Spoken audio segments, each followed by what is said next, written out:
আজকের এই ভগবতী আসরে উপস্থিত মাতৃগণ এবং পিতৃগণ, আপনাদের সকলের চরণে আমি প্রণতি জানাচ্ছি।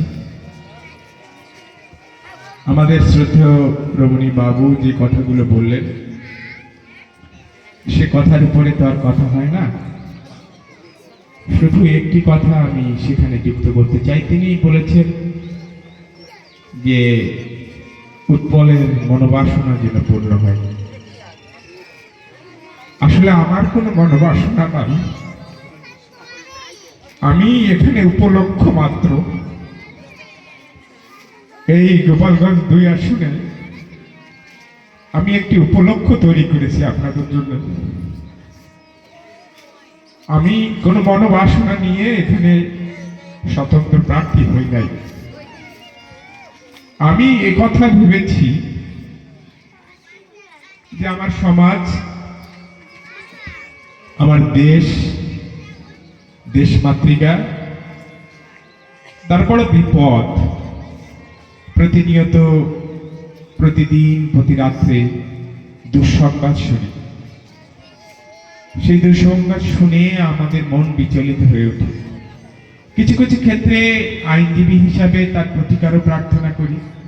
কিছু পাই, কিছু পাই না। তাই মনে হয়েছে যে যতটুকু প্রতিকার পাই না, তার জন্য একটা উপলক্ষ দরকার। সেই উপলক্ষটা তৈরি করেছি। আমার কোনো মনোবাসনা নেই। আমি একান্তভাবেই ঠাকুরের অনুসারী হওয়ার যোগ্যতা আমার নাই, কিন্তু অনুসারী হবার আমি চেষ্টা করছি। সেই ঠাকুরের শ্রীপাদ পদ্মে আপনাদের উদ্দেশ্যে যেভাবে আমাকে রমণী বাবু তুলে দিলেন, এই অর্ঘ্য নিবেদন যেন ব্যর্থ না হয়। আমি যেন গণদেবতার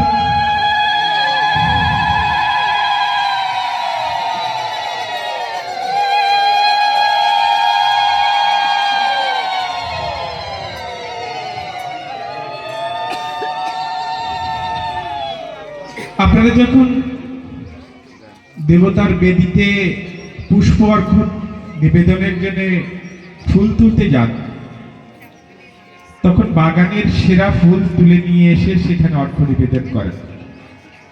আমি ঠিক জানি না এই বাগানের সেরা ফুল কিনা, কিন্তু আমাকে তো রমণী বাবু আপনাদের এই গণদেবতার বেদি বলে অর্ঘ্য হিসেবে নিবেদন করে ফেলেছেন। আমার মধ্যে যদি কোনো ত্রুটি থাকে, কোনো ভুল থাকে, আপনারা আমাকে ক্ষমা করে দিয়ে এই নৈবেদ্য যা আপনাদের চরণে উৎসর্গ করা হলো সেটা গ্রহণ করেন। আমি এত কাঁদিনি কোনোদিন। কান্না দেখলে আমার কষ্ট হয়। আমি বলি, কেন এত অশ্রু আমাদের সমাজের মানুষের চোখে? তারা কেন এত কাঁদে? আজকে বসে বসে ভাবছিলাম, এই কান্নার অনেক কারণ আছে। এই দেশ, এই মাটি, যাকে আমরা স্বর্গের চেয়ে শ্রেষ্ঠ মনে করি, আমরা বলি জননী জন্মভূমিশ্চ স্বর্গাদপি গরীয়সী। সেই দেশ, সেই মাটি আমাদের কোল দিচ্ছে না। ক্রমাগত আমরা এখান থেকে হারিয়ে যাচ্ছি। এই হারানোর বেদনায় মানুষ কাঁদে আমার আজকে মনে হলো। এই সমাজের কবি তো সেই কারণে বলতে বাধ্য হয়েছিলেন, দেশের মাটি শেষের প্রণাম নিয়ে।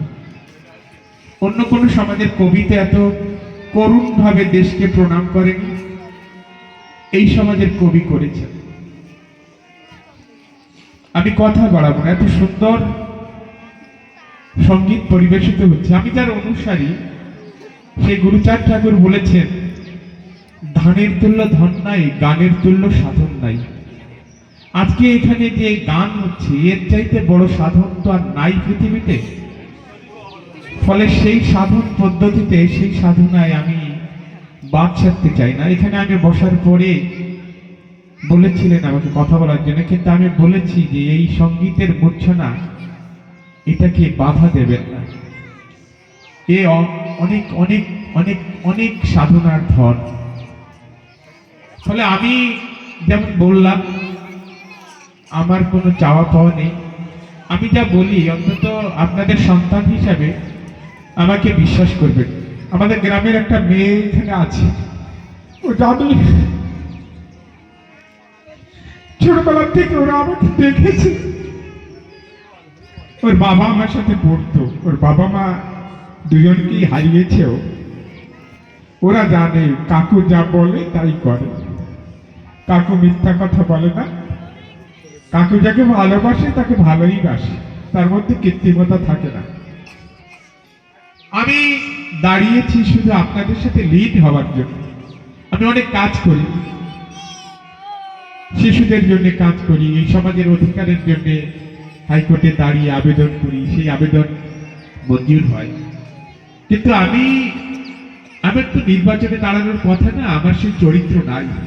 আপনারা বুঝেন না, আমার দেখে আপনারা বুঝেন না যে নির্বাচন করার জন্য যে ধরনের মন মানসিকতা দরকার, যে ধরনের কূটনীতি দরকার, যে ধরনের নিষ্ঠুরতা দরকার, নির্বাচনে তো মানুষও খুন হয়।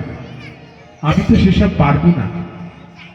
কিন্তু আমি দাঁড়িয়েছি একটি মাত্র কারণে, যে আমি আপনাদের সাথে লিড হতে পারবো। আমি অনেক ভেবে দেখেছি আপনাদের সাথে লিড হওয়ার আর কোনো পথ নাই। আপনাদের সাথে লিড হতে এসেছি আমি, এবং আমি সত্যি বলে যাই, আজকে যেভাবে আপনাদের সাথে আমি লিড হলাম, 23শে ডিসেম্বরের পরের থেকে আমি নির্বাচনের কাজে যুক্ত হয়েছি, এমন করে লিড আমি আর কোথাও হতে পারি।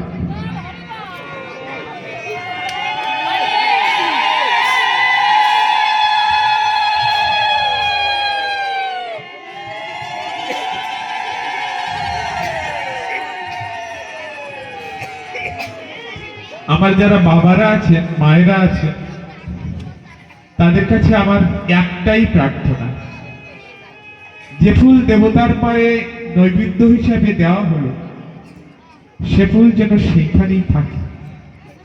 সে ফুল যেন কখনো কোনো অবস্থায় কি দেবতার বেদিকে অপমান না করে।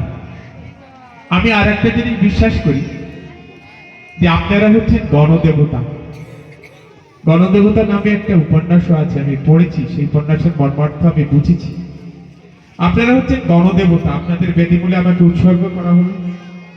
যত ঝড় আসুক, বিপদ আসুক, সংকটে সংগ্রামে, সুখে দুঃখে, বিপদে আপদে, আমি যেন আপনাদের পাশে থেকে আপনাদের সেবা করে যেতে পারি। 12ই ফেব্রুয়ারি নির্বাচন, এটি উপলক্ষ, এটি আমার লক্ষ্য না। আমার লক্ষ্য আমার সমাজ, বঞ্চিত সমাজ, নিপীড়িত সমাজ, নিষ্পেষিত সমাজ, সর্বহারা সমাজ। যারা দাদা বলেছেন, যারা শুধু দিল না কিছুই, যাদের চোখের জলের হিসেব কেউ নেয়নি, আমি সেই চোখের জলের হিসেব নিতে এসেছি।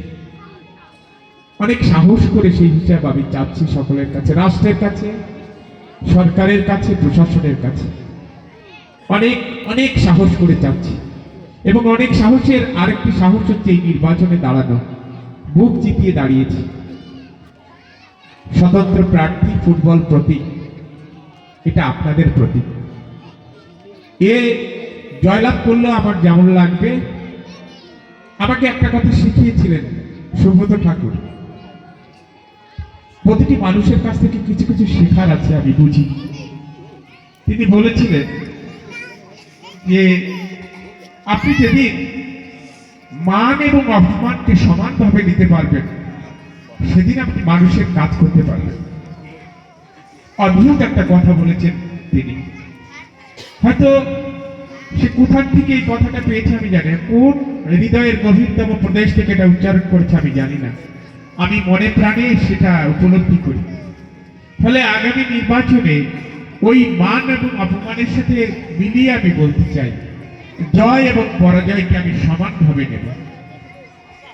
জয় হলে আপনাদের জন্য কাজ করব, আর পরাজয় হলে আপনাদের জন্য কাজ করব না, তেমনটা যেন না হয়। আমি যেন সারা জীবন যেভাবে আমাকে উৎসর্গ করা হলো, আমি যেন সারা জীবন সেইভাবে এই গণদেবতার সেবা করে যেতে পারি।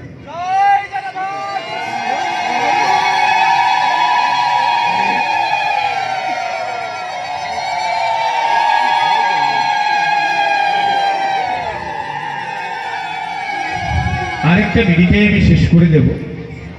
আমি এই সেবা করার জন্য নিজেকে তিল তিল করে প্রস্তুত করেছি। যে বীরেন বিশ্বাসের কথা বললেন, তিনি আমার হাতের উপর মারা গিয়েছিলেন, আমার তখন অল্প বয়স। তখন থেকে আমি নিজেকে তিল তিল করে প্রস্তুত করেছি। আমি সংসার করি নাই, আমি একেবারেই মুক্ত একজন মানুষ। রমণী বাবুর যে উৎসর্গ, রমণী বাবু যে অর্থ নিবেদন করলেন, আমি যেন তার সম্মান বজায় রাখতে পারি। জীবনের কোনো লোভ লালসা, কোনো উচ্চাকাঙ্ক্ষা, কোনো ব্যক্তি স্বার্থ যেন আমাকে বিচলিত না করে। সেই আশীর্বাদটুকু চেয়ে আপনাদের উপলক্ষ 12 তারিখের নির্বাচন ফুটবল প্রতীক আপনাদের হাতে অর্পণ করে আমি আমার কথা শেষ করছি। সবাইকে প্রণতি জানাই।